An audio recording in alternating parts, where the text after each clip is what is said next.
welcome to episode 11 of Four Guys Talking Sports, the podcast. My name is Luke Lograno. I'm Ryan Hicks. I'm David Axella. And I'm Lawrence Lograno. Well, guys, welcome back. Another week, another huge rundown we got to talk about. How's everyone doing? Excellent. How are you? I'm great. I'm excited to get going. We've got, like I said, we've got a very long list. So, we're ready to talk some sports? Let's do it. Definitely. Perfect. Well, exciting news, gentlemen. After an incredible Episode 5 performance, our friend Justin Sorice was kind enough to agree to join us again for another episode. But first, before we talk about any news, we've got to follow up on the Astros. We're going to talk some NFL. We're going to talk a little bit of hockey. We need to do our picks first, like we do every week when we have a guest. So let's pull up the leaderboard. Let's see how everyone's doing. David is still in first place with 31 points and a record of 18-9. Lawrence is catching up in second place with 29 points and a record of 13-14. Close. Ryan's still in third place with 26 points and also a record of 13-14. And I'm still in last place with 24 points and a record of 11-16. David, go ahead, kick it off. A 1-point pick.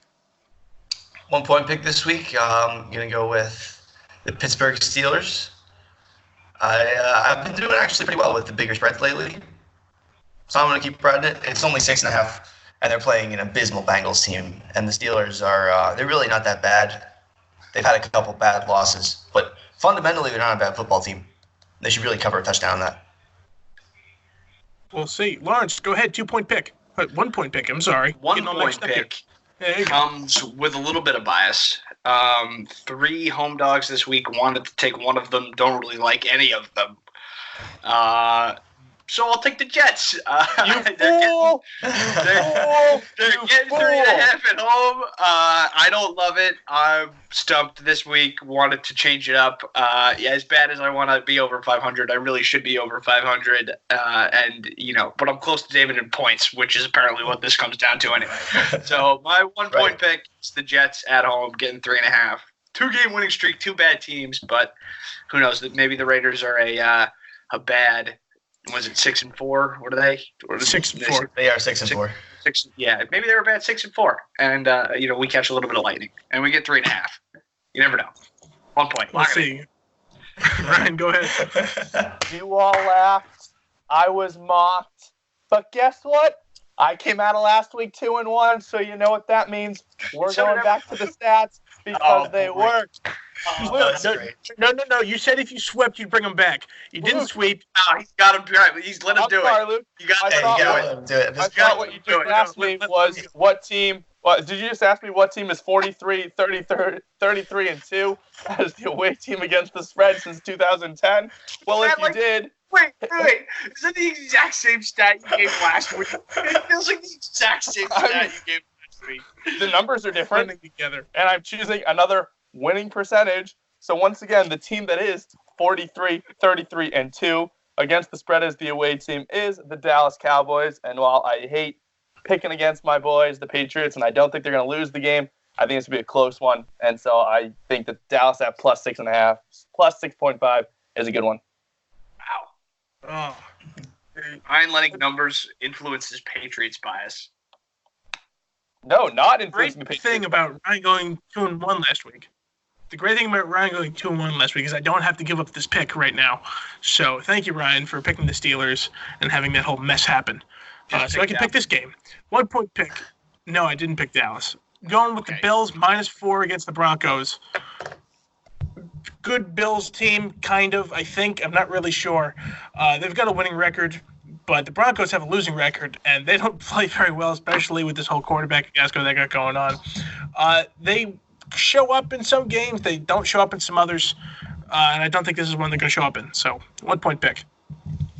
So, David, go ahead. 2. Let's hear it. On that note, I had the same thing as you, copying you with the Bills. 7-3 team facing a 3-7 team, and they're at home, and it's only 4. It's a weird optic. And I've taken the Bills actually. This will be the 4th week in a row that I've taken the Bills in this pick segment because it just seems like they're being capped like they're bad, but they're 7-3. They're not that bad. All right, Lawrence. Now your 2-point pick. Now Agreed. And that is also my 2-point pick. So we can just rock 3 in a row. Perfect. All right, There we go. Ryan, making Yeah, it 4. my 2-point pick's the Bills. I said that. It's the Bills. There's no analysis. This is the third time you picked in a row. Ryan, make it 4. Let's hear it. What was that, Larry? I thought you asked me what the law of averages was. Well, the law of averages is essentially, eventually things have to even out, right? And so while the Baltimore Ravens may have a losing record right now of 17-3 as the away favorite, eventually that has to be 500, right? Why not this week? So I like the away favorite Baltimore Ravens at the Rams. I don't think the Rams are a good football team. I think the Ravens are a very good football team. I don't understand why the spread is only 3. And guess what? This is it. 500 against the spread as the away favorite. Ravens, book it. Guys, I was feeling really confident about mathematical principle. I was feeling really confident about my 2-point pick of the Ravens against the Rams this week for my number 2. But then Ryan just gave that dumb-ass analysis of the entire situation. And now I don't feel as confident in it. But I picked it, so now I got to stick with it. So, Damn it. Ryan, I hope your mumbo-jumbo works out for the both of us. All right, David, 3-point pick. Go ahead. Is this your 3-point pick, dude? It is. It's lost 3 in a row. It's my 2! God damn it! Oh, no. That's not my 3-point pick. That's not what I meant. No. Oh, right. Well, I'm sorry I took on, but I'm taking the Ravens. We don't have to let Luke out of order. It's one time, 1 week. Don't worry about it. I'll take it. Sure. Throw the graphic up. Yep. Sorry, Go ahead. Let's do it. So my 3-point pick then is going to be Patriots, actually.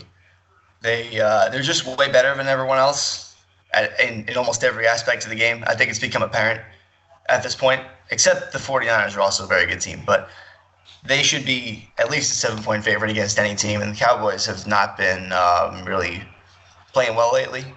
I think they'll cover that. No problem.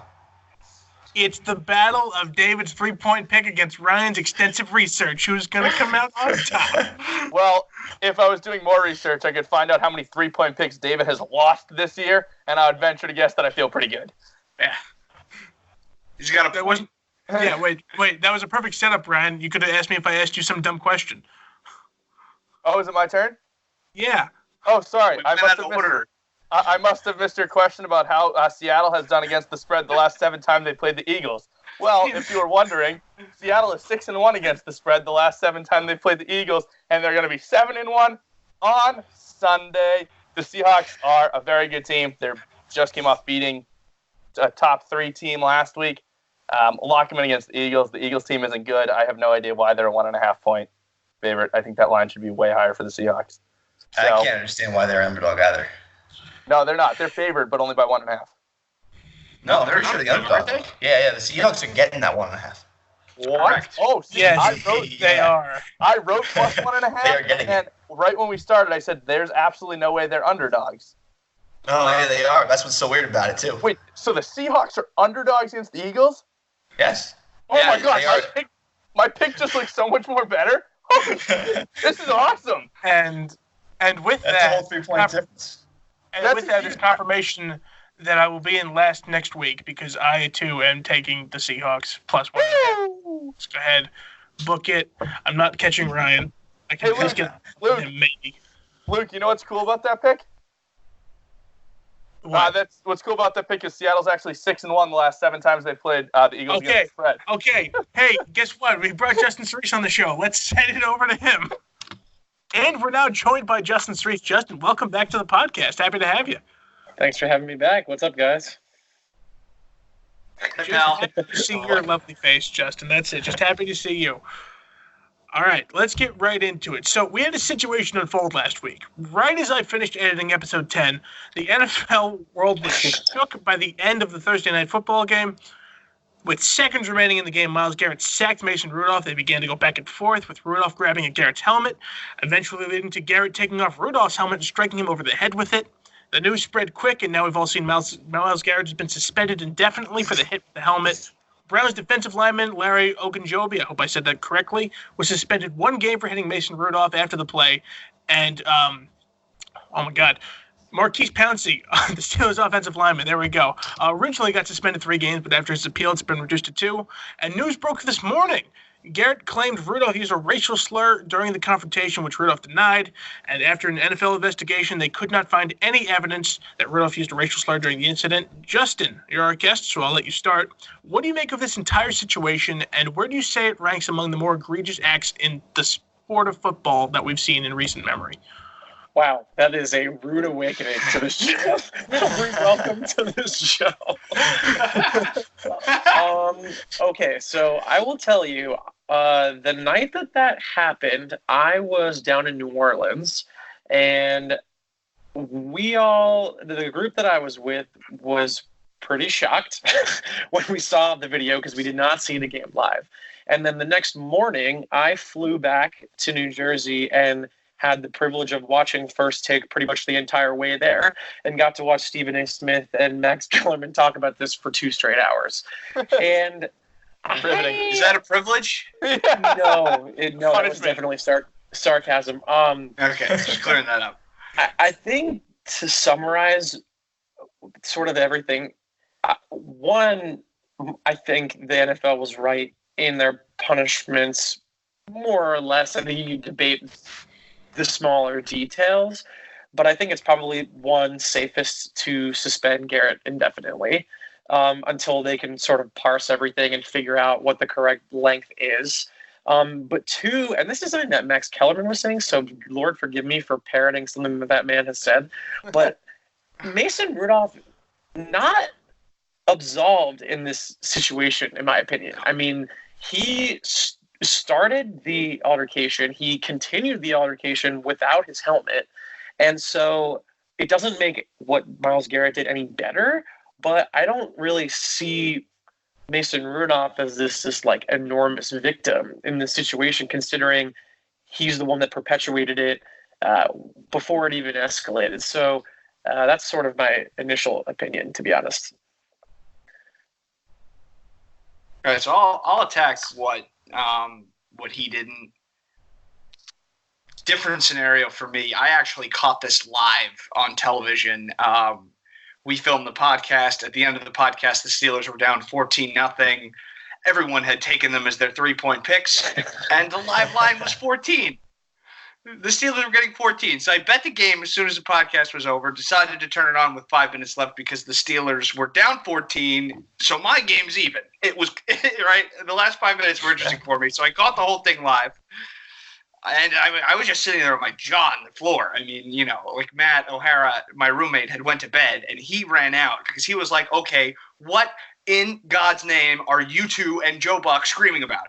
Because we were going nuts. So Justin kind of hit the nail on the head.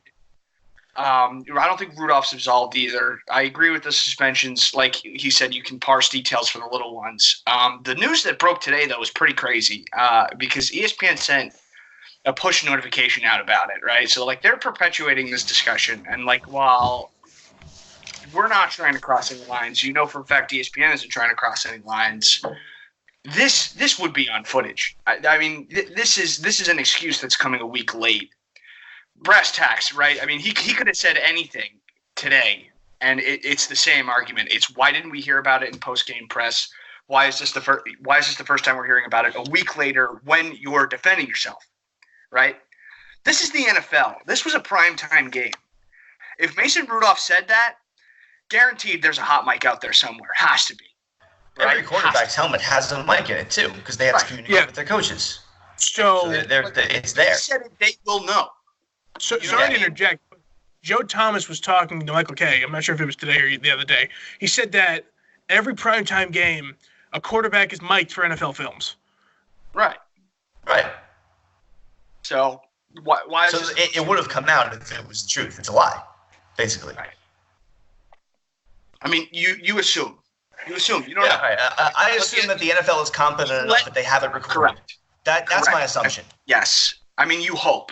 At the end of the day, you hope they have common sense. I do know for a fact that every quarterback, though, has a mic because they have to communicate with coaches. And that mic is on an NFL frequency. They definitely have that. I don't know that they would have saved it, though, to the point that they can go back and review it. That's the thing. Those are the intricacies we can't answer because we don't work for the NFL. Oh, of course. So that's my take on what broke today. Pretty sad. So I have a different story. I have a different story of the game. I ended up going to bed early, so I had some investment in the game, and it didn't necessarily go the way I wanted it to. And so with about a minute left, after wasting the rest of my Thursday night watching such a boring football game, me and my roommate both were like, whatever, we're going to go to bed. This sucks. We both weren't happy. We went to bed. The next morning, I had to wake up early on a Friday to do some work. And so, you know, when you wake up and you're kind of groggy and you look at your phone and the first thing is like, what did I miss? And I had 65 text messages and enough ESPN notifications for the entire day. And so now I'm frantically scrolling through Twitter, and I run upstairs to Harry's room to wake him up to be like, oh my God, I'm never turning a game off again. So I had the opposite reaction. So I'm now the whole ride into school, I'm listening to everyone's take, and I'm trying to find every clip I can find. So I didn't get to see it live. The one thing I have, Justin, to your point about Rudolph as well, I don't think he's 100% innocent. How many scuffles like that do we see? And like at that point, he's trying to stick up for himself, but he also kind of antagonized it. So they're both at fault up until that point. But like when you rush into a situation like that, you expect a little pushing and shoving. At no point do you expect someone to use a helmet as a weapon and swing it at you. So like Rudolph instigated the situation, and had Myles Garrett pushed him and he fell over, like that is a reasonable result to that situation. Your helmet being used to slamming you on your head isn't like, no one goes into that scenario going, oh, I hope Myles Garrett doesn't rip my helmet off and hit me in the head with it. So like, I don't think that Mason Rudolph is innocent by any means, but the level of culpability, it like, had Garrett just pushed him, they would be on the exact same playing field because it's an eye for an eye. Pushing someone and then swinging your helmet or their helmet at them, like that's where I think that disconnect is. And that's why I didn't love Kellerman's point. Yeah, I mean, I hear you. And again, I don't necessarily disagree, but I mean, first and foremost, it's Myles Garrett that is deserving of a lot of the criticism, right? So I don't want it to distract from that. But again, Mason Rudolph went for his helmet first. Like Mason Rudolph went for Myles Garrett's helmet to start the entire thing. So again, the cause and effect, not necessarily relevant because it doesn't excuse escalating into the level that Myles Garrett did. But it's hard for me to, again, thank God that he's okay, right? Swinging a helmet could have resulted in something far worse than what we saw. But that aside, it's hard for me to feel bad for him considering he started the fight, instigated the fight, and as soon as he got hit, he was less worried about his own safety and more worried about getting a flag from the referees and turning around and looking for someone to help him get 15 yards. So he doesn't come out looking great. But again, I agree, he's not the person that we should be talking about the most. And that point, I absolutely agree with. The moment that he lost everyone was where he got a hit in the head and immediately turned around and throw a swing back. Like, I don't care. Like, the only thing I can equate it to is hockey because I feel like that's the easiest sport to equate something like that to, just because hockey has so much of this, like, stick up for yourself. And, like, I can't imagine in a game where, like, someone gets sucker punched and, like, that, like, something of that level happens and no one steps in and someone just turns around and, like, looks. Like, the hands up was just such a bad look for Rudolph that, like if you really wanted to, like, hammer home this, like, our team just got beat in prime time on a game where we were favorites, you should have taken the hit to the head and kept charging at Garrett and let pandemonium ensue.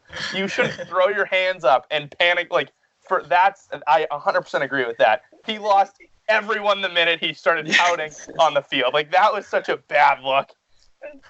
Like if you're gonna go in and you're gonna have no helmet and you're gonna go continue this fight, maybe actually continue the fight. Like, right. I mean, maybe he was just so shocked by the helmet, but it just came off as if like he was just looking to get touched, and then he could go cry to the referees. Again, this shouldn't be the point of it because Myles Garrett is a dirty player, right? Yeah, it was one of the worst things I've ever seen. To be honest, Garrett doesn't have a history of really being dirty, though. You know, this isn't like a perfect. He broke Trevor Siemian in week 2.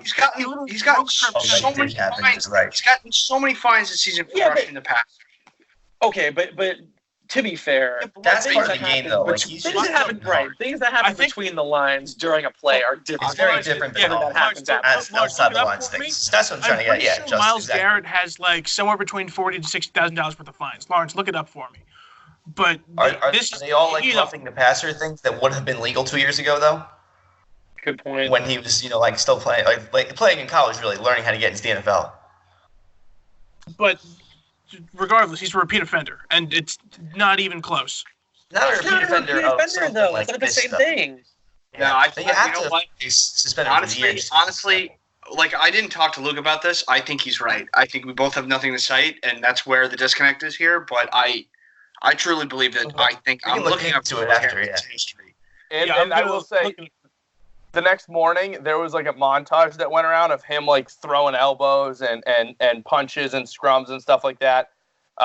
And the caption was like, "Why are people surprised that Myles Garrett's a dirty player when we've seen it all year?" or something like that. So Maybe I'm wrong, and he has been. I hadn't known him to be that kind of guy. He also plays in Cleveland. I was about to say he's a little overshadowed by Baker and OBJ, who have enough what's going on headlines for in Nick the Chubb? world. What's going on that offensive side of the ball? We're a little off. We're kind of starting to ramble on this topic now. What did you guys think of Baker's interview afterwards? Awesome. Oh my God. I agree, but he caught a lot of heat for it. He did, because it's so hard in that scenario. And Baker Mayfield is the worst person to be in that scenario, which is hard to say because it's hard because one guy got hit over the head with the helmet, who's your friend, and the other guy's your teammate. It's literally the worst scenario you could be in. And obviously, one guy got hit over the head and one guy assaulted another person. So those two people you don't want to be either. But Baker, he just owned up to it. He was just like, "Listen, man, like." Whatever he was feeling, I'm sure, Myles is my teammate, and like I understand him and all that stuff, but there's no place for that, and there was no place for that because someone got assaulted with a weapon. Yeah, no, and he's right. I mean, now actually, realizing this, Mason Rudolph was the Oklahoma State quarterback when Baker was the Oklahoma quarterback, so they had a rivalry going on prior to this. I didn't even realize. Oh, I didn't know that. So to answer our question, the only thing I could find so far is an NBC Sports article. Garrett's been fined 3 times before the fine for the hit on Rudolph, twice in the Jets game, each for a big hit on Trevor Siemian, and once was on Delaney Walker for smacking him. That's the clip I saw. Yeah, so that one. And those fines have accumulated to about $53,000 before. Right, not terrible. Maybe we're mistaken, Luke. I think that it's somewhere in the middle of both of our takes on this one. Yeah, you're probably right because I mean, he was egregious during the Jet game. He had 2, maybe 3 times, and that's just I think that's probably where my bias is coming from. But I really think it's just because you guys. I didn't watch that whole game. He had a history, man. He wasn't like that, at least in college. He was a big-time player, and there was no stories of that. I feel like it would have come out around then if that was his personality, Yeah. But again, I mean, I think, and I don't want to perpetuate because we've already been talking for so long about this, but I think the disconnect, Lawrence, between you and Luke there and me and David there is that we see a difference between maybe what could be perceived as a dirty hit on a quarterback during a play as opposed to something that happens after the play. And there's totally. To that. Obviously, breaking Trevor Siemian's legs off a tackle is different than Albert Hainsworth stepping on a man without a helmet. Those are 2 very different things. Or Gronk when he knocked out White. Gronk, Ndamukong Suh has stepped on how many people? Do you think this is more wild than that Andre Johnson? Yes. I think it's like almost in the same level because they literally had a fist fight though. This was just one helmet swing. Yeah, fist fight, right? I think it's the weapon, and I think if the helmet hits you in the right spot, and with the right force, that's potentially. You could die. Yeah, you could die. I thought that was super. I just think swinging a helmet at a guy's head and I was shocked he didn't get knocked out. Like when it happened initially, I thought when he swung he missed because Rudolph was still standing up. You know what I mean? And then they show the replay from the other angle, and you see it actually cracks him, but on the inside mesh part of the outside of the helmet. I think he got lucky, man. He could have been knocked out from that way easier than knocked out from a punch. I think it's the equivalent to, like, you see some of those, like, old school, like, 70s and 80s where hockey players were swinging their sticks like baseball bats and, like, cracking people upside the head, and everyone's like, whoa! And, like, there was that person who didn't understand the sport. It was like, what, they can punch each other in the face, but they can't swing their stick? Like, like football, you can kill each other in the play, but, like, once you take a helmet off and nail someone in the head with it, like that's the line. There it is. We've established that. Football really is the helmet coming off, because that's your protection. Yep. Once the helmet comes off, like, you should really get out of it, which is not what Rudolph did. He charged in without his helmet. So he has to take a large part of his blame as well. Do we have any final thoughts on this? I was going to say, we've got a lot more to talk about, so we're good. Moving on? Okay. Yeah, I'm good. So, another big topic we're going to move on to here. We talked last show about the Astros and what exactly their allegations looked like. Ryan, calm down. Calm down, Ryan. Okay, calm down. All right. The Astros seemed all but innocent, as we've seen photos released with a beaten trash can and monitors in the Astros tunnel. We've seen emails from front office members have been leaked asking scouts to try and cheat. And Commissioner Bud Manfred has come out and said the only team with evidence of acts like this is the Astros, and he took the warning he issued to all clubs very seriously. So, David, what do you think is the most likely punishment for the Astros with all this new information? Most likely punishment in reality is probably just a year suspension for AJ Hinch and 1 draft pick. I think it should be like 3 draft picks. Because, I mean, is 1 deterrent? Honestly, 1 draft pick, that's whatever. I feel like it's not a big deterrent for winning your only World Series ever, which now has an asterisk next to it, but I guess that's part of the punishment as well. But, yeah, I mean, regardless, I don't think they'll be punished enough. Yep. Whatever it is, he's right. And I don't know that I necessarily buy that they're the only team that does this. Oh, I don't buy it either. I think they're just the only one that got caught. They say we don't have any proof, so we can't obviously treat other teams like they did. But I can't imagine that no other team at least has tested this at the minimum. Do we have that same mentality for football teams who record other teams' practices? No. All right, Justin, I'm going to ask you a question because I was watching the Michael Kay show today, and they brought on Mark Teixeira to talk about this. And he made a point that while what the Astros did definitely helped them, what the Astros did in 2017 did not win them their World Series. And his mentality was that stealing signs, while it's a big part of the game, can screw you up very easily. And not all the guys partook in it. So while it did give them an extra couple wins, he does not think it was the main factor for them having the success that they did. So I just wanted your take on that from a former player that, you've seen play, you've seen the kind of person he is. I wanted your take on that. I thought you were calling me a former player. I was like, wow, that's generous. I don't necessarily disagree with that. I mean, stealing signs, not stealing signs. The Astros are a really talented baseball team, and if you don't think that, then you haven't been watching baseball the last couple of years. I mean, a lot of the statistics that have been thrown around about, strikeout rate and all these things is mostly comparing like 2014 to 2016 and then 2017 on. I mean, a lot of it's cherry picked, right? Like the Astros were tanking a lot of those years, unabashedly tanking.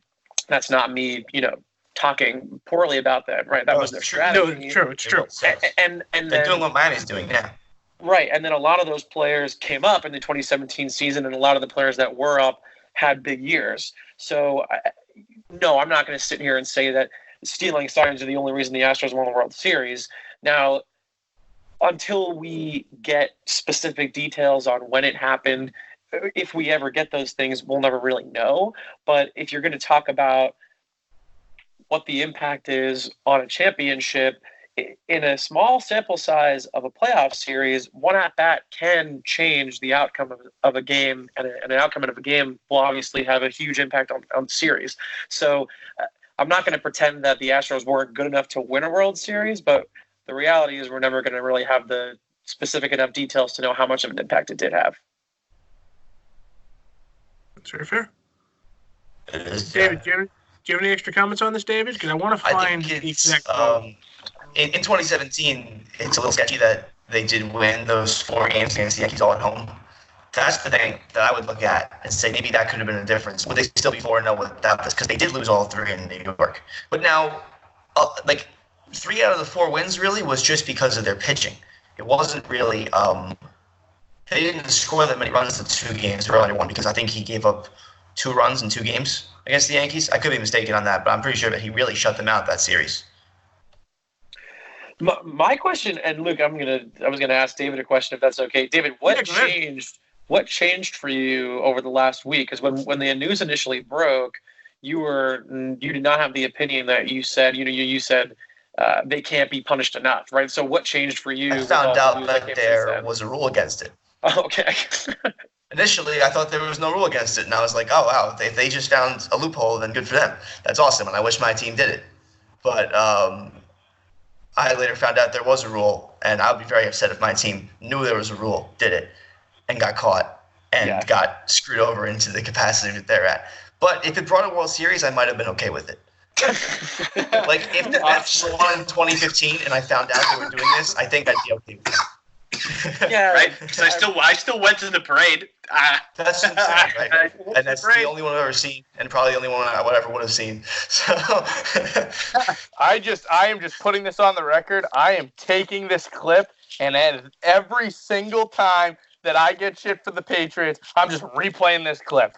All right. Yeah, but right, you wouldn't have won without that stuff. That's the reason that people are so upset. Just so we're clear, this clip's coming back to haunt you guys. Really quick before we get off this topic, I saw it this morning. The show Tiki and Tierney on CBS Sports. Brandon Tierney was quoted saying, "This cheating scandal with the Astros is the worst we've seen in North American sports in our lifetime."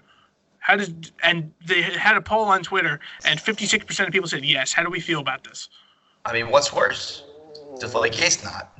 In our lifetime, I can't think of anything.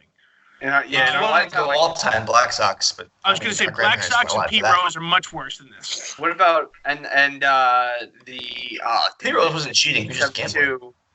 The 72 Olympics, the basketball game. It's insider training, though. Oh, actually, you know what? I would put up there. I put Bounty Gate up there with this. That's a good point. Well, it's not cheating. I think that Olympic basketball. Well, I mean, I guess we don't know if that is cheating, but I mean, it was. But have you ever watched a clip of that Olympic basketball game? That it was U.S. and Russia, I think, 72 Olympics. Oh, yes. I know exactly what you're talking about.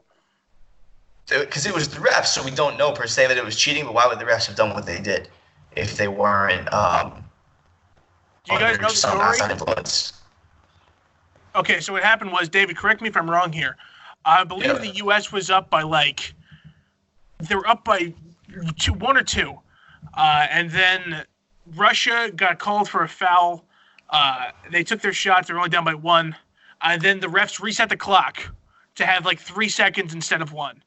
And then Russia went to go take a shot, and then the refs put more time on the clock. They said they didn't adjust the clock correctly. So the game ended. Oh, the game ended. There you go. The game ended, and the refs said they didn't adjust the clock correctly. So they put more time back on the clock for a second time. For a second time, and then Russia scored the game-winning shot. So they had 3 chances to hit the game-winning shot and hit it on the 3rd one. And it's U.S. has never lost a gold medal. Yeah. It's actually the only one of 2 that the U.S. has ever not won, because that 04 team lost to, I think it was Argentina, right? Argentina won, yeah. Yeah. But don't remind me. And that Olympics was in Russia, too. It was in Russia. That made it even worse. But no, it was in East Germany, I think. Was it? It was East Germany, but that was under Russian control. Yeah, so all Soviets, all the Soviets. Yeah, it was a Soviet state at the time, right? Yeah. We're good to move on? Perfect. Okay, Yep. cool. So, yesterday we had some big news in the NHL. Toronto has fired head coach Mike Babcock after 4 years with the team. The Leafs have had to deal with a lot of injuries this season. They've lost John Tavares, Mitch Marner, Zach Hyman, and Trevor Moore all missed significant time. And the Leafs have started off the season 9-10-4. Lawrence, do you think this was the right move for the Leafs? I'm not really sure. What? My gut. No, listen. My gut says no. I feel the same way. What? I'm not in the room. Stick to your guns, Lawrence. Come on. Yeah, just tell us why your gut says no. You don't need to be right or wrong about this. Tell us why your gut says no. High level, he's one of the most proven coaches in the NHL. This team is bona fide top 5 talent. He did well with them last year, lost in the playoffs. This is the second year of Tavares being captain. You know, they had a rocky start, but first year of Tavares being captain? It's his first year. Yeah. Okay. Yeah, because he wasn't when he walked in last year. Listen, 500 start. You've come back from worse. All you have to do in hockey is sneak in. It's so early, though, like... Right. If the players had a problem, which that's, what's kind of surfacing right now is that they're all, pretty happy that he was fired. If they had a problem playing for him, and the GM felt like he needed to make a change, yeah, fine. Does it make sense optically from, a high-level casual fan point of view? No, not in the slightest. So I don't really know. I was shocked when I heard it. Shocked. Couldn't believe it. Ryan, I'll let you talk first. Yeah, so this may be just that one of my best friends in the PT program is a Toronto fan, so I have a whole lot of Toronto insight. And even the playoffs last year, I think Babcock shouldn't have even started this year. The way he managed player minutes, Babcock as a coach is notorious for liking players and playing those players no matter what. The fact that Patrick Marleau was averaging the same amount of ice time as Austin Matthews was in the playoffs last year is absolutely insane. It makes zero sense that Patrick Marleau on your third line has similar minutes to Austin Matthews. And inevitably, they were losing a lot of those games, and Babcock stuck to his guns.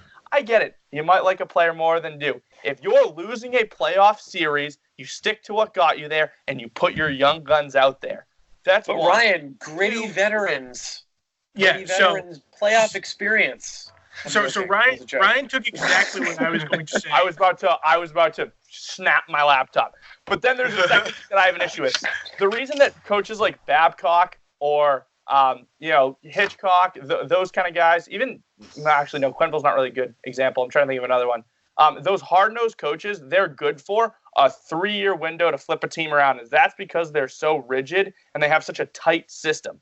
The problem with that is that message runs out very quickly. And actually, I use Quenneville as a better example. Quenneville is known as a player's coach, right? And so if you look back at those early Blackhawks teams, players have come out and said, we loved playing for him because we knew we had to show up and do our work on days where we had to be there, but he let us be people outside of the rink. And that's not what Babcock is like. Babcock is great for taking over a team, putting structures in place, being hard-nosed, and creating a culture. But once that message is gone from coaches like that, you're not getting it back.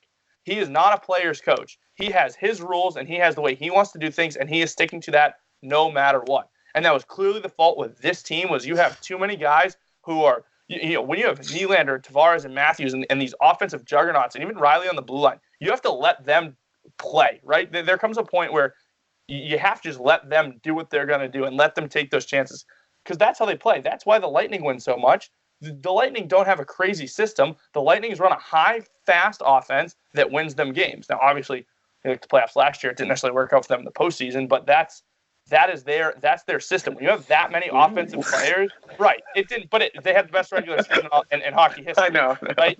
So that's what you're looking at. I mean, he got fired for his regular season record, Right, and so I just think that this is a perfect example of the message running out in the locker room. And I hammered the Leafs tonight. I think are going to put on an absolute show. To fire your coach in the middle of a road trip, it speaks of volume. They didn't even let this man get back to Toronto.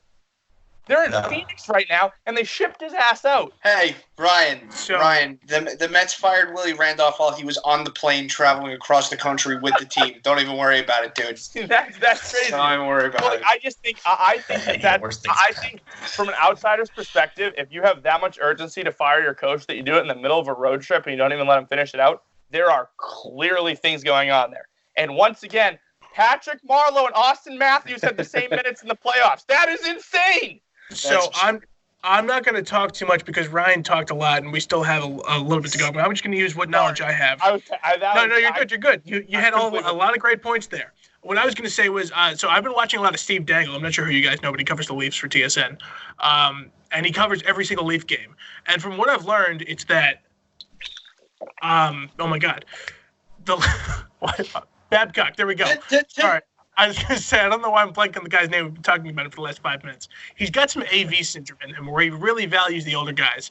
And this Leafs team, especially now that they're dealing with all these injuries, they've got a lot of young talent that looks really, really promising. Hyman, Kapanen, Mikheyev, Nick Patan. They've got a ton of guys who are really young and are getting misused. We've seen AV use Pavel Buchnevich on the fourth line, belongs on the top line. That's what's happening here because you've got all the really talented players, but they're young too, and he's got his favorites, and he's misplaying them, and he's not playing them in the correct line combinations, moving back and forth. So that was where I was going to go with that. He's been really misusing all this young talent, and like Ryan said, his window's up. He had a short amount of time to get this team going because they were stacked, really stacked. And now they've got some more core pieces that are really talented and a lot of young guys. So they're going to need a facelift if they want to make it. Interesting. I think like the general consensus from the players is they're happy that he's gone. Which from trying to understand why this is happening, I get that because there's a lot of young guys in there. But when I first heard the news, I was shocked. I was like, I mean, if you asked me who the best coach in the NHL was at this moment, I probably would have said him just because of his name, you know. And what he was able to do in Detroit. Like, do you have a look at his career record? I'm sure it's like. It's like 430 and 220, something like that. That is a huge win margin. Jesus. Yeah, I just can't believe that Mike Babcock got fired before John Hines. So that's where my head is. So Hines hasn't lost the room yet. Can we quickly touch on how big of a train wreck the Devils are? Oh, man, the Bruins made them look silly the other night. The Bruins always made the Devils look silly in Boston. How do you feel about the Corey Schneider wave? Are you happy about it, or do you think it's wrong? Wait, time out. Wait, quick, because Ryan brought up Boston. They were actually in New Jersey. Connor Clifton played in front of his family, scored a clap bottom goal. Shout out. It wasn't the highlight of the game, though. The highlight of the game was Macros like toe dragging around PK Subban so bad that his jock strap was hanging in the rafters and no one bar down afterwards. That was the highlight of the game. PK Subban didn't know where he was. Okay, Schneider. Well, to answer your question, it makes me sad.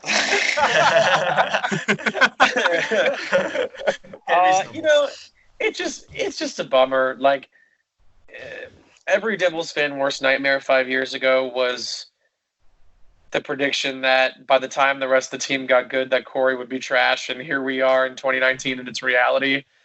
And we should have traded him 2 years ago, and we didn't. We got a really fun playoff run, so that was kind of cool, but he wasn't even really a big part of that. And it just like 5 for the Lightning.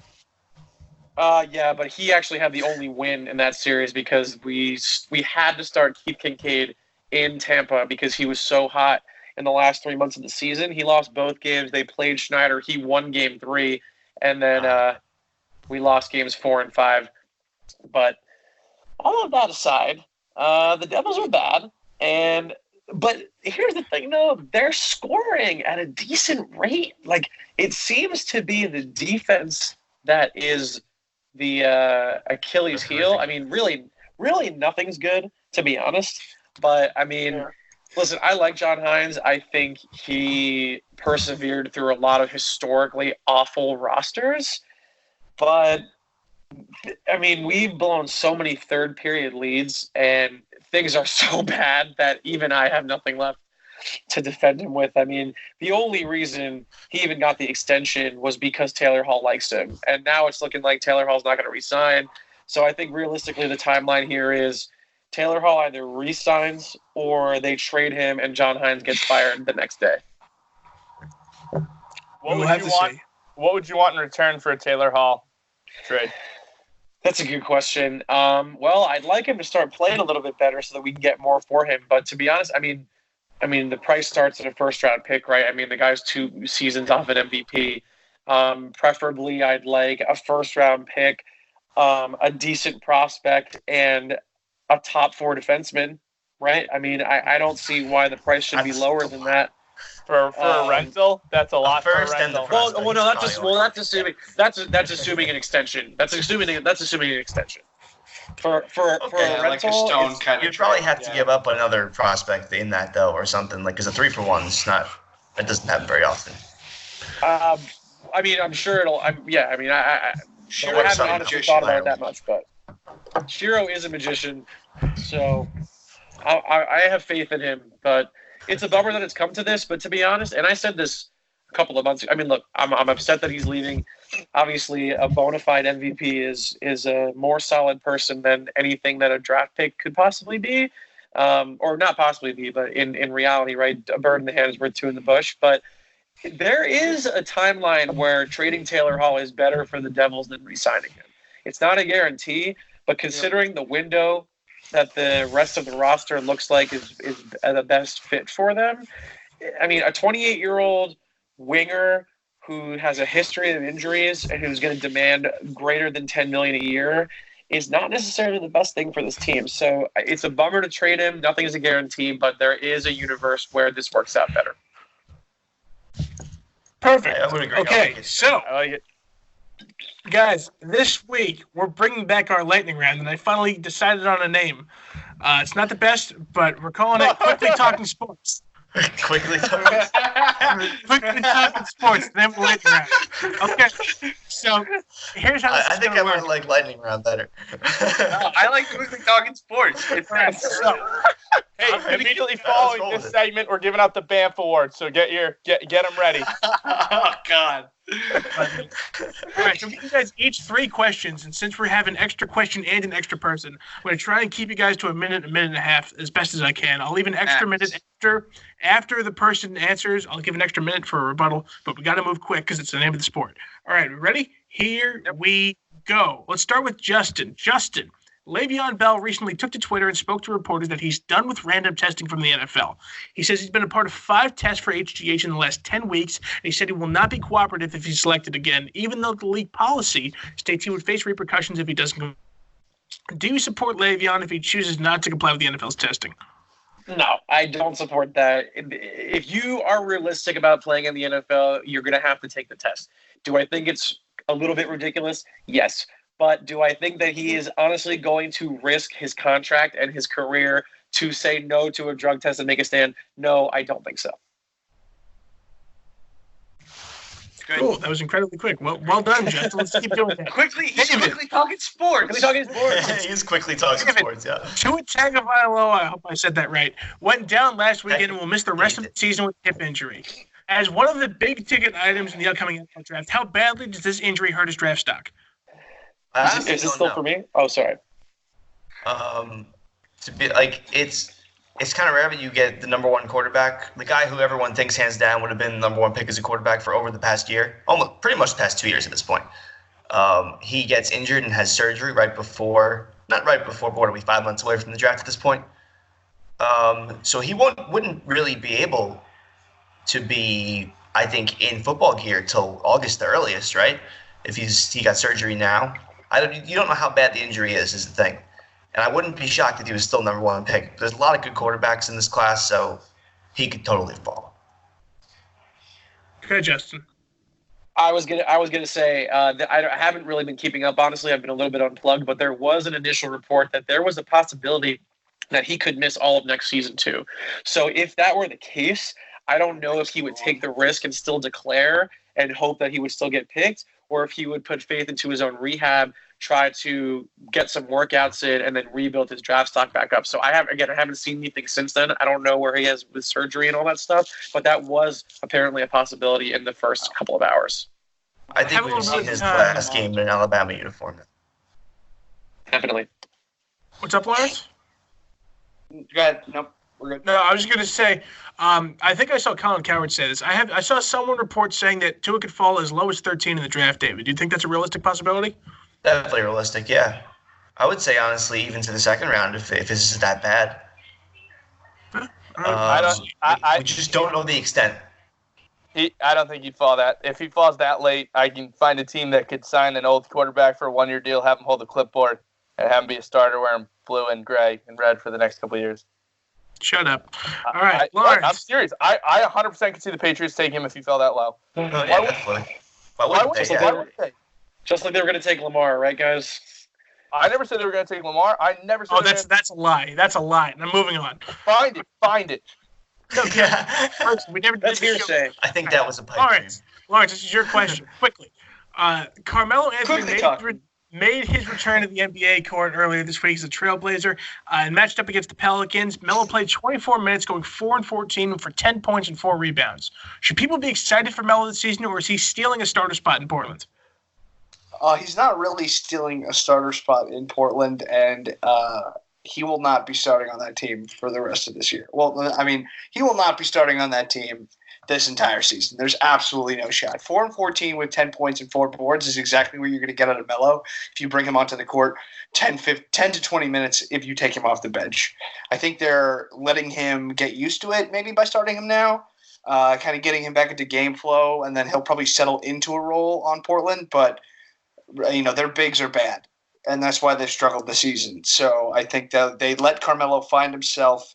Hopefully, he meant what he said this summer and that he's ready to just help a team, and I think he eventually ends up on the bench. But it's Carmelo Anthony, and I'm excited to see him in the NBA. And I think I'm going to pay any amount of money to see them to see the Blazers come to the Garden on January 1st. So New Year's Day, catch me at the only Knick game I've been to in the past 6 years, and that's because Carmelo Anthony's at the Garden again. Quickly, you know how the motto of this show should always be Vegas knows best. The over/under for Melo and points on that game was 10.5.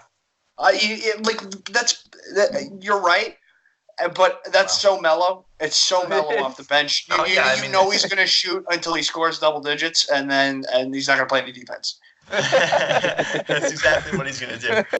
All right, let's keep going. Ryan, speculation has already begun for next year's Hockey Hall of Fame class. Notable names include Jerome McGinley and Marian Hossa in their first year of eligibility, and returners such as Patrick Elias, Sergei Gonchar, Daniel Alfredson, Jeremy Roenick, and Curtis Joseph. Who do you think has the best shot of making the Hockey Hall of Fame next year? The biggest surprise that I had was that when I saw that article was that JR wasn't in. So unless I'm missing something, I don't understand how he is not in there yet. I think, again, Les a first ballot Hall of Famer. Of everyone on that list that doesn't make it, if Aginla's not in there on the first shot, I would be very, very confused. Hossa too, but I think of the two, Aginla has to be the first ballot there. Yeah, everyone's good? Yep, I would agree. Cool. Yeah. All right, Justin, speaking of the Hall of Fame, former Yankee Derek Jeter is among the ballot for the upcoming Hall of Fame class in the MLB. Do you think Jeter will join former teammate Mariano Rivera and go into the Hall of Fame on a unanimous decision? No, I don't think he will be unanimous because I think, especially with how his career ended so poorly, and especially with a lot of the analytics showing that maybe he wasn't as good defensively as a lot of people maybe thought he was, I think there will probably be enough detractors where he won't be unanimous. I think the whole unanimous thing is ridiculous in the first place, and I don't think it should be this, what's it called, guarded award. Like, I can't believe that Mariano Rivera was even the first person. Like, I'm of the opinion where you're either worthy of the Hall of Fame or you're not. So I don't understand how from year to year your opinion can change. But to answer your question, no, I don't think he will be unanimous, but he will absolutely make it into the first ballot. And if he doesn't, there will be a lot of riots. I think he'll be unanimous. Who wouldn't vote for Jeter? You think so? Who wouldn't vote for Jeter? Keith Olbermann. I guess he gets a vote. But he had to vote for Mariano. If you voted for Mariano, why wouldn't you vote for Jeter?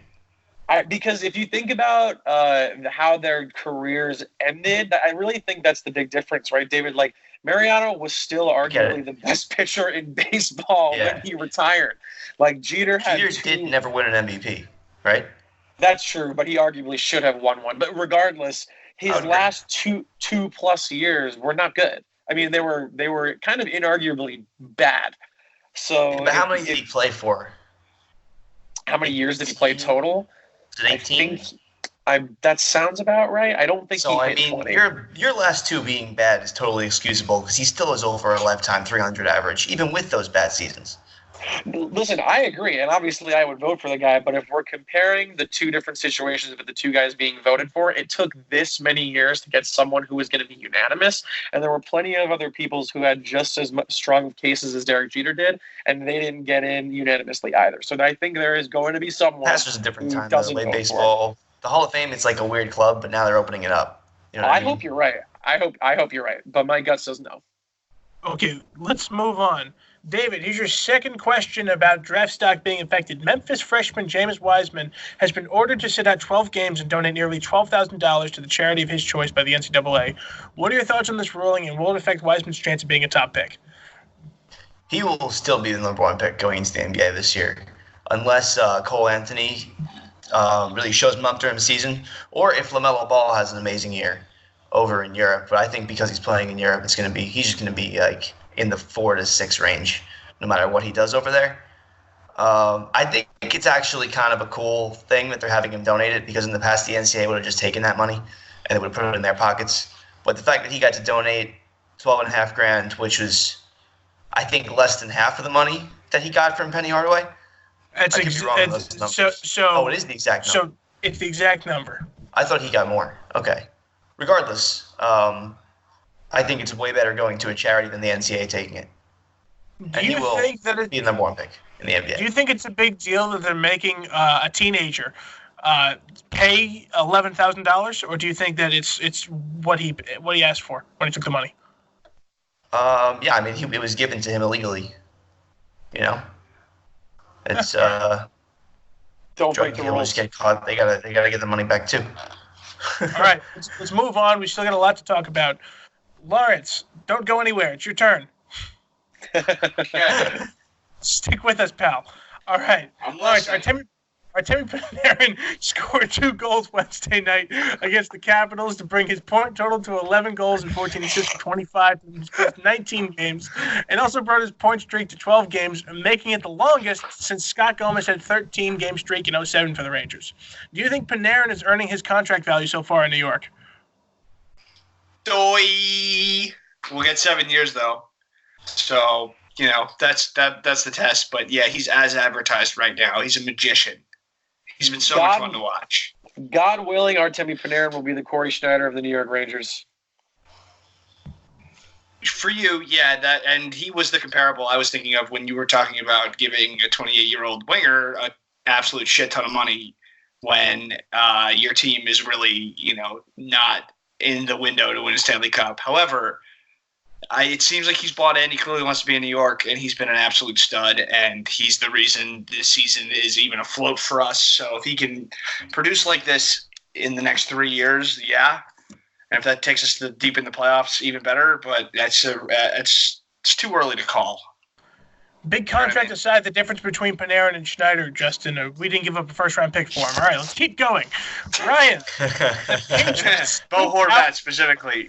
You remember when everyone thought the Devils fleeced Vancouver for Bo Horvat for Corey Schneider? Oh, score where we are now. It was a fair trade. Yeah. All right. Hey, stop. Ryan, the Patriots. Quickly. A win against the Philadelphia Eagles last weekend, with the Patriots offense being attacked for its lackluster performance this year. While the Patriots are still cranking out wins, who is more to blame for the offense's underwhelming performance, Brady or his weapons? Neither. I think that the offensive line is very hurt with their center and their left tackle being out, and then I think a lack of Gronk, which I guess if you want to say weapons, you can use that as weapons. But not having Gronk there is, I think, the biggest issue with that offense right now. His blocking impact, I think, was bigger than his pass game impact. Gronkowski at this point? It's kind of one leads to the other. He blocked so well. They established the run. When you establish the run, the Patriots are one of the best play-action teams in the league. As a result, his passing. So it's kind of with one, you get the other. Your O-line really does stink, though. I completely agree with you on that. That's why they're having trouble. I mean, you lose your starting center before the first week, and you lose Isaiah Wynn week 1 and then week 2. That's a huge loss, But Wynn's back this week. Hopefully he looks good. He's had a couple injury problems, so we'll see. All I'll say to that is the Jets lose Ryan Khalil and Kelvin Beachum, but they're still the worst team in football for some reason. We don't get that excuse. All right, last round of Quickly Talking Sports questions. Justin, today the Yankees let go of Jacoby Ellsbury and Greg Bird as the notables on the list of players dropped to make room for their 40-man roster. Ellsbury played well, but only appeared in 53% of possible games with the Yankees and has not played since 2017 in the ALCS. Where do you see Ellsbury's contract among the bad ones the Yankees have had in recent memory? Who? Is that a joke? Yes, it was a joke. It's the worst one in my lifetime. I don't think it can possibly be close. Everybody knew it when he signed. Everybody knew it before he signed. Everybody knew it when he signed. Everybody knew it after he signed, when he was even doing okay for like the first bit of it. I don't think even Brian Cashman wanted to hand out that contract. A lot of people think it was just Hal Steinbrenner. And I will never understand why that contract was ever discussed, agreed upon, and signed. I will never get it. It does not make any sense. It was an albatross that I hope I never see ever again. And thanks for the catcher's interference and the game-tying run in the ALCS. And that's about it. And I hope Was he it signs with the not? Mets. It's not going to happen. Just The outfield's too crowded. the outfield is too crowded. Was it not to take him away from Boston? I mean, I felt like that was always the motivation. It was a follow-up to Johnny Damon. You were going to Johnny Damon him again. He just stunk this time. But see, I don't. But the difference between those two was that I don't think anybody believed that Ellsbury was as good as that contract. I think people did believe that Johnny Damon was as good as that contract, and he played really well, and the Yankees won a World Series with him. But Jacoby Ellsbury had that one season where he hit, what was it, like 30 home runs, and besides that, I don't think he ever broke double digits. I definitely made that up, but it's definitely close to that. And so the Yankees didn't need him. Even when they signed him, they just were like, it's almost like the Steinbrenners They were wanted starved. Boston to not have him. That was the goal. He couldn't face you if he's on your bench. I mean, I guess, but like, I didn't see Jacoby Ellsbury as a threat because I didn't think he was as good as that money. So honestly, I really don't think that Brian Cashman wanted to give that contract out. We'll never know, but it's the worst contract he's given out in at least 10 years, if not ever. Really quickly before we move on to the next question, are you as scared for Giancarlo's contract as you were for Ellsbury's? No, I'm not. I mean, at least that guy is a proven MVP with a track record. I mean, if his injuries catch up to him and he never reaches that level again, then so be it. I think it was worth the risk that they took. But the difference between the two of them was I think Giancarlo was at one point worth that money, and I don't think Ellsbury ever was. All right, let me interject and stroke Justin's ego. Real quick. You were almost spot on. Jacoby Ellsbury has played 11 seasons in the major leagues, and he has 2 seasons with double-digit home runs. One of them being the 32-year, the 32 home run year, though. So you were right. He only broke 10 one other time. He hit 32 in 2011 with the Red Sox, and he hit 16 in his first season with the Yankees. Oh, okay. Well, so before 7, that, 9, 7. Yes. Okay, thank you for that, Lawrence. Quickly, emotional loss of Damon was far worse than the emotional loss of Ellsbury to David's point. Sure, of course. Okay, we need to move on. David, the Colts face off tonight in Thursday Night Football against the Texans, where the winner will be the definitive leader in the AFC South. How do you see the Colts faring in this game, and what are your playoff aspirations for this team? Oh, you're going to lose tonight, man. And we're not winning tonight. It's game on their field now. After we've already beat them once, it's tough to beat the same team twice, even though you see them every year in your division. Plus, it's a Thursday night game, so short week. The home team usually wins. If you look back at this year and years past, it's usually the home team winning on a Thursday night game because of how short the week is. And with only 2 days to prep, I don't know if this Colts offense is going to really be ready to run, especially after losing their starting running back to a broken hand and probably being out the rest of the season. With the Texans really just running kind of a spread offense that Watson will tuck and carry when he feels there's no open receivers. It's something that they don't have to game plan as much for. I think they're way better suited to win tonight. But long term, I do still think the Colts have a chance to win this division because the rest of the schedule is pretty easy. The only tough game upcoming is the Saints after this one. All right, cool. Lawrence, the Rangers sent Elias Anderson to Hartford in exchange for Tim Gettinger in an effort to try and fix the penalty kill. The Rangers have had a lot of trouble with Elias Anderson when his role is on the team, and one rumored scenario is to trade Elias Anderson to Edmonton in exchange for the rights to Jesse Puljujarvi, who is currently holding out in Finland. Do you think this is a realistic scenario, and would you be in favor of this move? I think it is a realistic scenario, and I think I would be in favor of it. However, I also would be in favor of what's happening right now actually working out. DQ, David Quinn, Rangers coach, has been very weird with Elias Anderson's usage this year. He really showed up in preseason, and everyone kind of thought he deserved a crack to compete for a top 9 role. And then Quinn just kind of like stuck him on the 4th line, played him less than 10 minutes a night pretty consistently. So maybe this trip to Hartford kind of wakes his ass up like it did for Phil Heel when they sent him down earlier in the year. But Am I mad if they trade Elias Anderson for the rights to Jesse Puljujarvi? No. However, I am worried about what kind of money that guy will ask for. And everyone pretty much consistently says that he's a complete malcontent. So wary of Puljujarvi, wouldn't be upset if they ship Elias Anderson, not just for him, but for, any kind of help on the wing. It made sense to bring Gettinger up after placing Michael Haley on waivers because Lemieux is kind of our only tough guy on the team right now. We have a ton of young kids, and Lemieux is playing a top 9 role, scoring points too. So that all made sense to me. What doesn't make sense to me is why Elias Howden is, Elias Howden has that. Elias Anderson is not on this team, and Brett Howden is. I mean, we have a lot of young centers down the middle, and his usage has just confused me all year. So, I'm not mad at Hartford. If this kind of lights a fire under his ass, then maybe it works out. Yeah, Dave Quinn has been really given the entire Rangers fan base some question marks with how he's handling the youth on this team. Keeping Hedl down in Hartford to start the season. Kravtsov just pissed off back to Russia. Elias Anderson does not have a set role on this team for the however long he's been here. And we've seen some young kids pan out. Hedl looks good now that he's here. Adam Fox looks fantastic. Hayek, Lindgren, they look very good. So it's only time will tell with what his master plan is with all these kids. All right, let's keep going. Our last quickly talking sports question. Ryan, speaking of young hockey kids, Cale Makar is the easy favorite for this year's Calder Trophy. The Avalanche rookie is on pace to score 90 points in his first season. The record for points by a rookie defenseman is currently held by Larry Murphy, who had 76 in his first year with the Kings back in the 80s. Do you think Makar has an actual shot at breaking this record? Yes, I do, especially if he stays healthy. That Avs team is so sick. And if he stays healthy, and especially a couple of those big guns up front stay healthy, I think he could beat the record. That team is it's unfair. They are so good.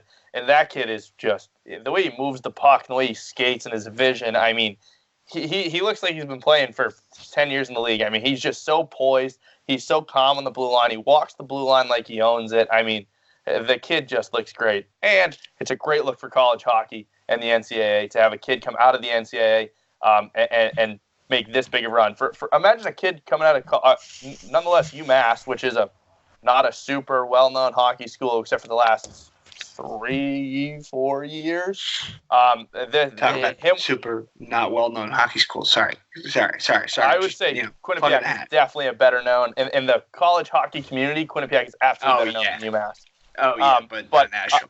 But I think Cale Makar could beat it. I think he's a beast, and I think it looks unreal for college hockey to have an NCAA kid win the Calder.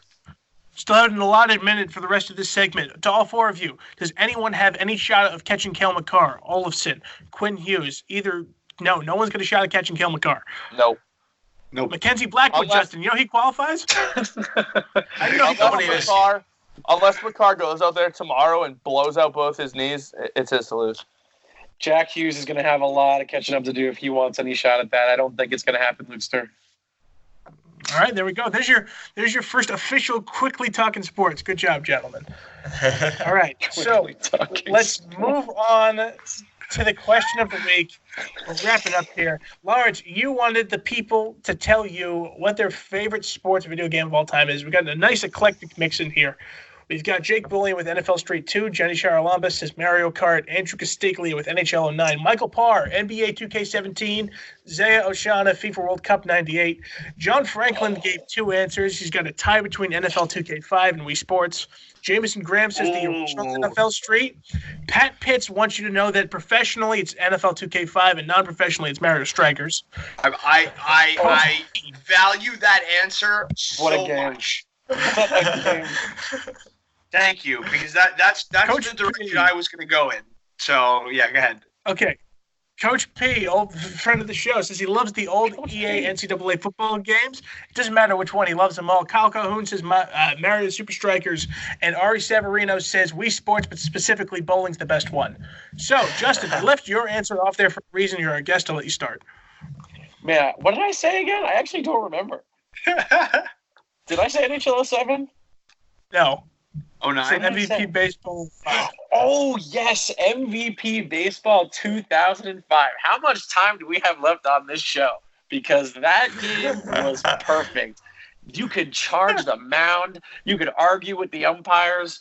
Man, that game was so much fun. I used to sit in front of my TV for hours. That was the one with Manny Ramirez on the cover too. Yep. And It was, yeah. even the mini games in that game were fun. Like, it was such a shame that I love MLB The Show, and it'll always have a special place in my heart, but it will never live up to what MVP baseball could have been. And even the short amount of time we had MVP college baseball with, I'm pretty sure all they did was change the uniforms and add an aluminum bat sound, but man, I had a great time with that game. Oh, all right. Well, David, I think I know what your answer is. So do you want to just get it out of the way? Well, see, I was going to go down the professional and non-professional route. So professionally, it's Madden 09 because it had that mini game where you could play 5-on-5 football, and it was just so much fun for me to play. Dan and I used to play that all the time. And non-professionally, it's Mario Baseball. Real quick, Great game. before anyone else gives it, I'm going to give you my horror story about Madden 09, David. I played once and I never played again because the rewind function. Yeah, so Lawrence story. gave me the controller, and I had a pick 6 with whatever team was using. I go, oh, that was great. Let's watch the rewind. Little did I know the rewind feature was for you to play over again. So I lost the pick 6, and I was so angry. I never played Madden 09. Dude, just turn the rewind off. Well, I didn't know that. I was 12 and confused. All right, fair. Lawrence, this is your question. You can go ahead. Okay, I also was going to take the professional and non-professional route here, and both my answers were said by the crowd, so I'm pretty pleased. However, I did not consider, shout out to Frankie and Ari, I did not consider Wii Sports. I really thought about saying Wii Sports too. That is just, it's a revolutionary game. You know, it's an absolutely, it brought families together. You know, we moved mountains with Wii Sports. I don't think I can understate that enough. But my answer is NHL 09 for professional and Mario Strikers for non-professional. So that's the only exposure. I had no exposure to FIFA until college, and by that point, I was still playing Mario Strikers. So, Justin, shocked you didn't say NCAA football 13. 14, watch 14, your mouth. so 15. And honestly, if I had to pick an NCAA football game, I probably would go with 09, just because I have fond memories. I spoiled half the answer. Anybody know who was on the cover of NCAA football 09? I don't. Matt Ryan, Boston College quarterback Matt Ryan. Well, Lawrence, David, I can't believe I'm related to the two of you because you're both cowards. Pick one game. So originally I was going to go professional. I was thinking NHL 09, and then I thought about NCAA basketball 09, and then I looked a little bit to that GameCube game rack we have going on in our basement, Lawrence. My answer is SSX Tricky. Oh, that's a great game. The replay value on that game is absolutely stellar. Eddie Wachowski might go down as one of my favorite fictional people ever in a video game. And to quote the great Eddie Wachowski, if there are 5 great borders in the world, 3 of them. So, Ryan, go ahead. Finish us off. So I struggled a lot with this one. My first gut instinct was like the NCAA football 06 to 08 range, because that was where you could like win the Heisman and dominate and just rush for like 500 yards and 6 touchdowns a game. It was foolish. But the first sports game that I fell in love with was NHL 04. And that was, Justin, you'll appreciate this. You could run around with Jamie Lanenbrunner in that game and just maul people and put them through the glass. It was sick. So NHL 04 was awesome. NHL 04 was the first NHL game that I fell in love with and played for hours. And I have owned since then 14 of the 16 that have come out since NHL 04. That's an investment. So that is the NHL series will always be my favorite. And NHL 04 was the first video game I can remember, like the analog stick on my PS2 controller starting to spin because I was moving the people around so much. Like that game is the mecca for me of the first video game I fell in love with. All right, there you go. There are our answers for the question of the week. It's my turn. I wanted to ask this question a couple weeks ago, and now I think it's finally relevant again because the Mavericks the Clippers, the Bucks, they've all released their new city jerseys. Are you asking a basketball question for question of the week, Luke? No. What the? All right, go ahead. Keep going. You guys know Apparently we're a basketball and baseball podcast now. You guys know I've ordered a Winter Classic Rupe Hands Dallas Stars jersey, and I want you guys to answer the question: what is your favorite jersey of all time? Yes, I actually did order a Rupe Hands. Do I have Winter to own Classic. it? No, it's whatever your favorite jersey is. Oh, Basketball, my God. hockey, football, retro, whatever you want. What's your favorite jersey? I like that. That's cool. There's your Justin, question. this is not an on the spot thing, Justin. You got a week to stew on it. I Correct. know, but I'm already stressing about it. All right, David, Justin. you laughed. David, you laughed when Luke talked about Rupe Hintz. I just want you to give some context to how much he loves Rupe. At the beginning of it's the a fantasy, collective thing. It's a By collective the way. Yeah, What? this is a me, Lawrence Justin thing, by the way. Okay, so I'm new to fantasy hockey. This is my first time playing fantasy hockey, and Luke is hounding me for a trade. I'm like, enough! And week after week, who's open now? Who's open now? So finally, I'm like, fine. That's an exaggeration. Go ahead. So I trade him, and I go on the app. Couldn't have been 20 minutes later, and I see a little transaction page, and I'm like, huh, that's pretty cool. So I hit the transaction button, and everything I traded Luke, he had flipped for Rupe. So I text him immediately, and I'm like, did you seriously? So let's buy trade? And he's like, dude, I've been working on getting Rupe for weeks now, but Hockey was the only one Callie would give him to me for. So I flipped him. I was like, are you kidding me? So you I guys know could have how got way hard more out of that trade. This is You guys know bullshit. how hard I tried to get Rupe in this league. The guy was not budging. So I was going through the free agents, and I saw Jacob Markstrom was really hot. So I picked him up on my team, and I was like, hey, Ryan, you need goalie help, right? So I spent like 2 or 3 days trading Ryan for assets I knew that my friend Justin would want, and used those. I used like Mike Hoffman. I got Hoffman from Ryan. I threw like Mike Hoffman and Hurdle together for Rupe. No, you gave me Hurdle. I respect it. Regardless. Okay, there's your question of the week. Was that Hintz was on his team. Justin, you're the guest. Ask Lawrence what time it is. Hey, Lawrence, what time is it? ASMR version. Okay. Nice, Mailbag. For those nice of you, humble brag, Justin, on version. YouTube. you bastard! You just beat me to it. I was just about to say the same thing. Wait, what? What did I do? No, The nothing. quick flex of the watch into the camera to come back. You just beat me to it, Larry. I was about to jump all over him for that one. All right, that's for work, guys. Mailbag. I respected it. Look at it. Mailbag. It's beautiful. Now that I'm he's sorry, now that we're he's behind a normal Spotify and wall and not Apple his bureau. Podcast listener. The YouTube crowd is getting an extra treat of looking at Justin this entire episode. I will say that. All right, mailbag. Dave Davino wants to know, what do we think about Ben Simmons making his first career 3? Oh, that was my Bamf. Damn it.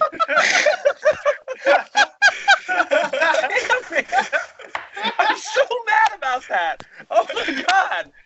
Oh, it was awesome. It was so great. It was the best thing I've ever seen. Everybody was so happy for this meaningless 3, but I'm so upset that everybody got too excited about what had happened in the preseason. So now everyone cared less about it happening in the regular season. Oh my God, I'm so mad right now. I will say though, that was the broadcast call of the year, because they were having this discussion on the Michael K show after Evansville upset Kentucky. They were talking about how the guy wasn't nearly excited enough. So to see this man come out and just praise Ben Simmons for just taking a shot beyond the goal and thinking it was the next coming of Jesus Christ walking on water, oh, it was perfect. Tom Kamal wants to know, will the Players Association side with the cheating player who needs someone on their side, or the players who got cheated out of their wins? And obviously this is for the MLB. So Ryan's out. That's an interesting one. Well, do they can the Dodger players and Yankee players go to the Players Association and be defended? I don't. To me, that seems one-sided, right? The Players Association right now is defending the Astros because they are the ones in the thick of this scandal, trial, etc. Right?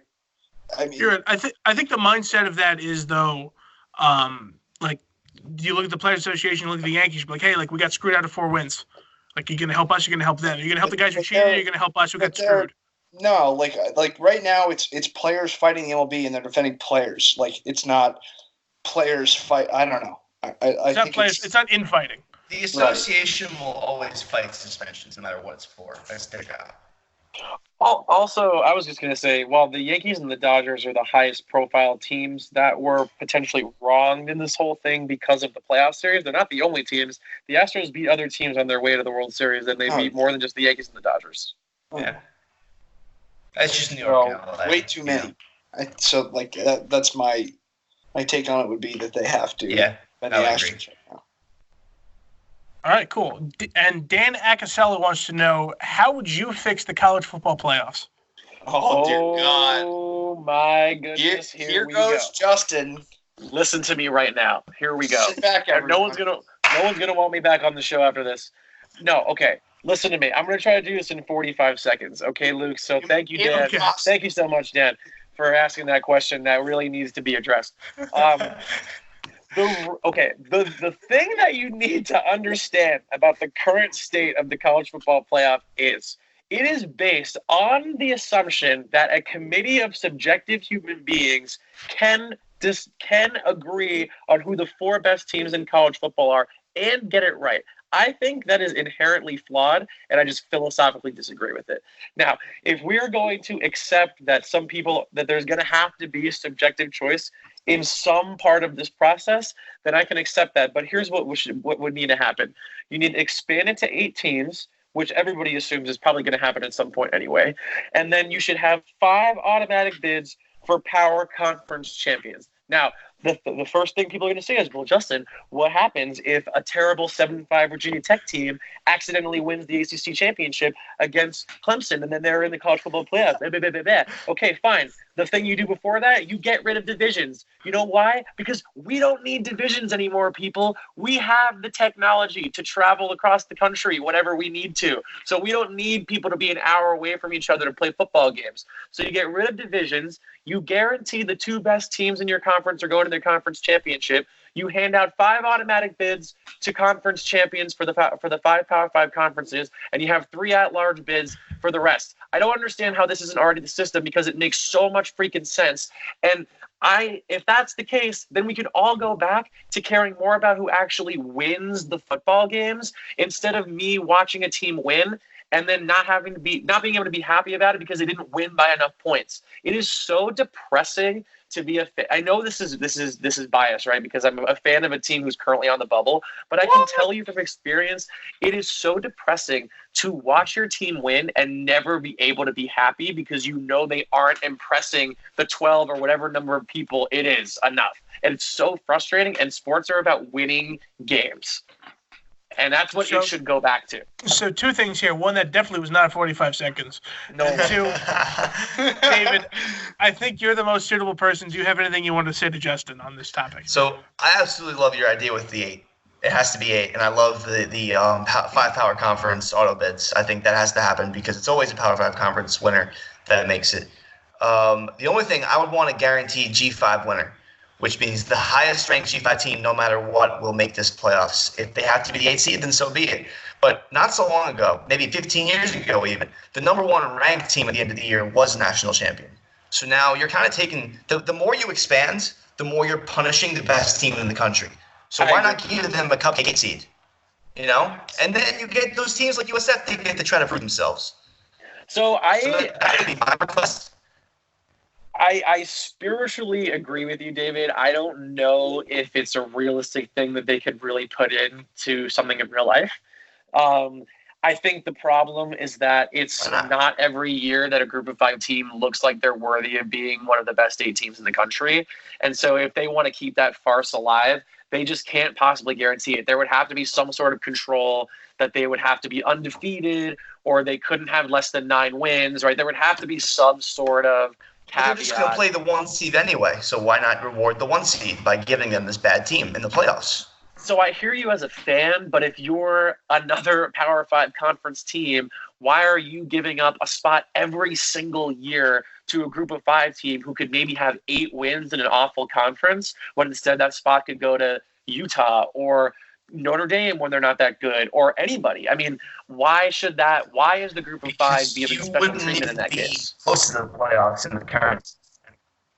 Right, but if you're giving us 3 at-large bids, I would have more confidence that an undefeated team like a UCF from 2 years ago would be awarded one of those 3 at-large bids. I think if the system was different, that the rankings would be different. It's so subjective anyway, whereas if there was a system where there were 8 teams and there were 3 at-large, maybe the committee is like, well, since there's only 8, then UCF gets in, right? I think that we'll never know. But I think anything is better than having these people choose 4 teams subjectively every year with seemingly no rhyme or reason. They just move the goalposts every year to fit the team that they want to get in, and it's really frustrating as a fan. So that's honestly my last point.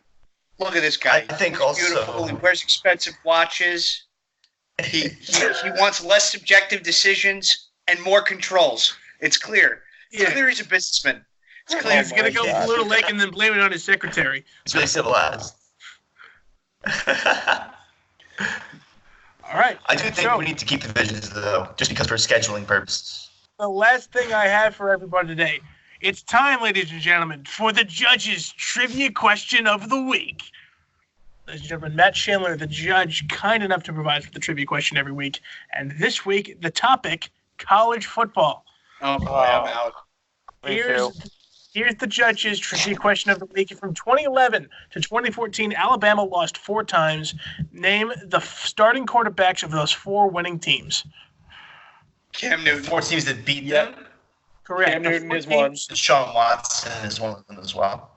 You're wrong on both of them. This is 2011 to 2014. Oh, I thought you said from 2011 till now. No, 2011 to 2014. Okay, so Jameis Winston.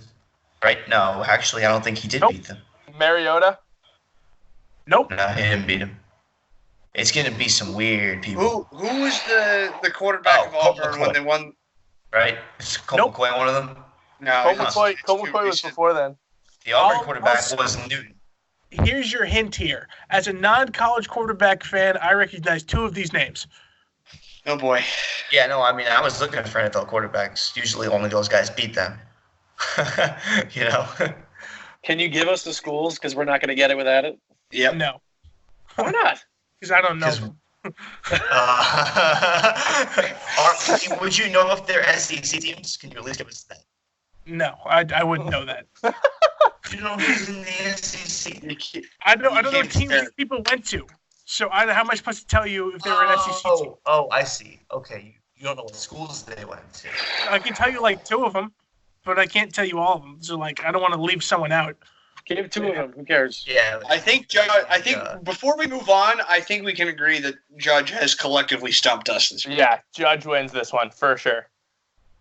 Okay, I'm just going to give you them since I don't feel like Googling if the teams are in the SEC or not.